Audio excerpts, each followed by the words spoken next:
ஒரே ஒரு செண்டுமல்லி பூவிலிருந்து எத்தனை செடி வளர்க்கலான்னு பார்க்கலாமா?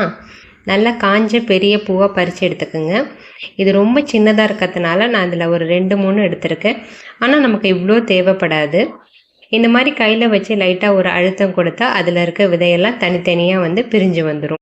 ஒரு டேட்ஸ் பாக்ஸில் நான் கார்டன் சாயில் மட்டும்தான் எடுத்திருக்கேன். இது கூட எந்த உரமும் சேர்க்கல. இதில் இப்போ இந்த விதையை நல்லா ஸ்ப்ரெட் பண்ணி போட்டு விடுங்க.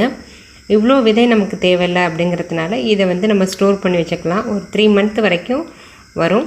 இப்போ இதுக்கு மேலே மணல் போட்டுருங்க. இந்த மண் காயாமல் அப்பப்போ தண்ணி தெளித்து நிழலில் வைங்க. இவ்வளோ நேரம் வீடியோ பிடிச்சி பார்க்குறீங்கன்னா மறக்காமல் ஒரு லைக் பண்ணி சேனலை சப்ஸ்கிரைப் பண்ணுங்கள். இப்போ நீங்கள் பார்க்குறது 37 டேஸ்.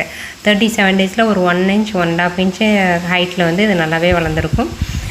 இந்த ஸ்டேஜ்லேயும் இதை நீங்கள் நிழல்லே வைங்க, வெயிலில் வைக்காதீங்க. இப்போ நீங்கள் பார்க்குறது 50 டேஸ் ஆகிடுச்சு. இந்த செடியை இதுக்கப்புறம் நீங்கள் தனித்தனியாக பாட்லேயோ இல்லை தரையிலையோ கூட வைக்கலாம்.